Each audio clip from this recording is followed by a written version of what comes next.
I'm very grateful, very happy to be rewarded for my season with those trophies. I mean, there's a lot of great young players this season, and to be recognised for some impressive performances, I'm really proud. Looking at some of the names that have picked up the Young Player of the Season award in previous seasons, the likes of Wilfried Zaha, Dele Alli, Gareth Bale as well. It's great company to be sitting in as well, isn't it? Yeah, definitely. I think, as I said, not just this season, but in the past seasons, there's been great young players to come out of the EFL and go on to do good things. And, hopefully I can be one of those. But yeah, it was hard competition this year as well, don't get me wrong. There was some really, really good young players. And so that's what makes it even more special to me to get the award.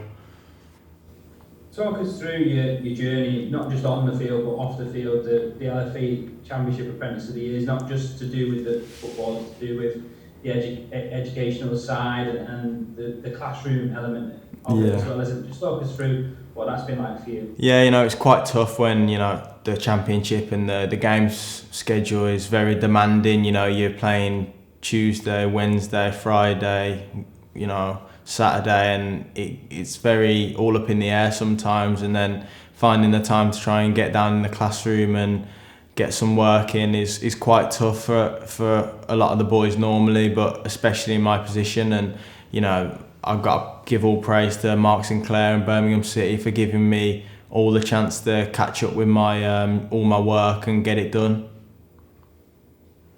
Like we talked about there, the off the field stuff as well as taking prevalence. You've been involved heavily in some charity work, the Mustard Seed Project. Just talk to us a little bit about that and how you got involved in that. Yeah, I think it obviously I believe that everyone should try and do their bit. As I've done better this season, I've started to gain more of a profile, and I think everyone should use their profile and their platform to do good things. So my family are good friends with the people who run it, and to be honest, I don't deserve the praise they do, and what they do deserves all the praise. I just kind of put my name on it and push it out so people can, donate and get involved and interact with it. So, I'm really just doing my little part, but the ones who are running it deserve all the praise.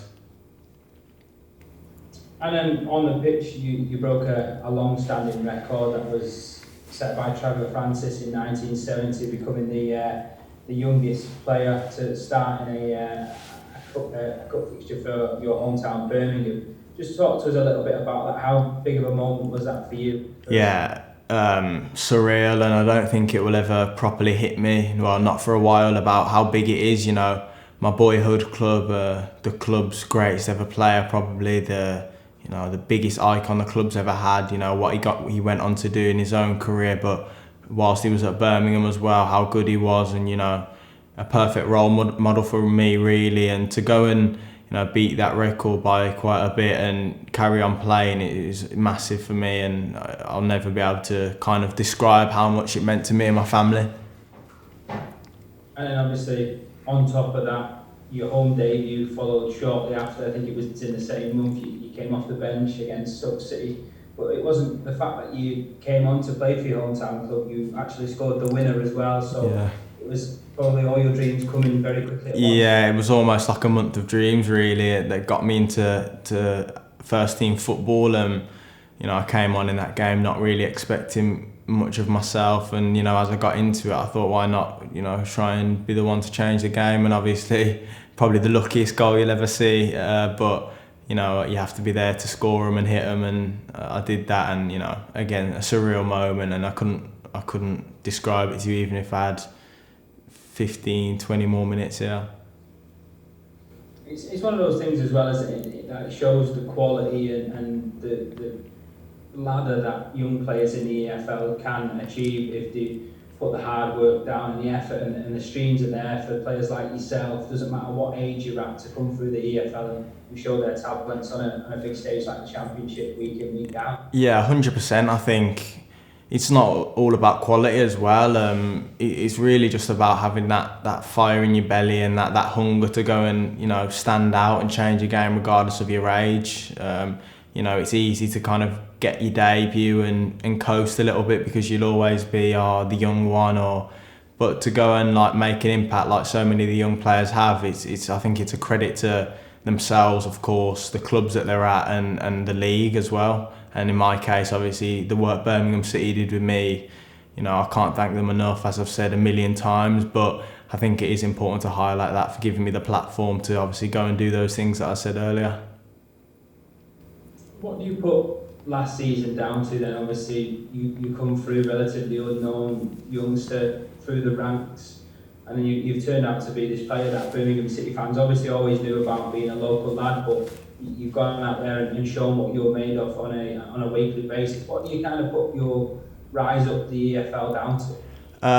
As I said, I got a lot of support from Birmingham City. They're excellent with me from the age of 7, but particularly this season, I think, I've got to give a lot of credit to, the staff at Birmingham first team, and in particular Pep Clotet. I know it's not easy for a manager of a team maybe towards the lower end of the league to throw in a 16-year-old, especially into like the middle of midfield, and have him starting games. So it mustn't have been an easy decision for him, but to take that and to, stick by it is a huge point. And then I think personally, just hard work. I wanted it more than anything.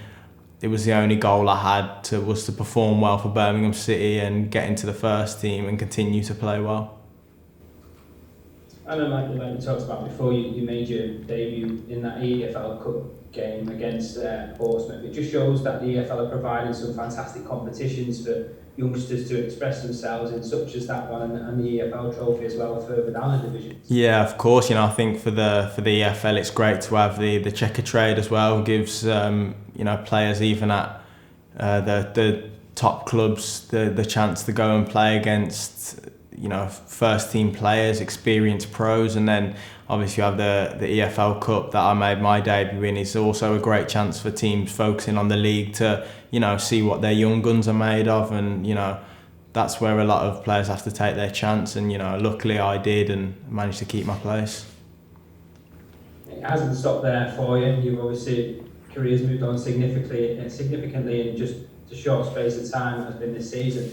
You're now at Borussia Dortmund. How much are you looking forward to playing in the Bundesliga at such a big club like Borussia Dortmund? Yeah, I'm very grateful again to get the opportunity to play for this club, and the trust that the people in power have put in me at the club.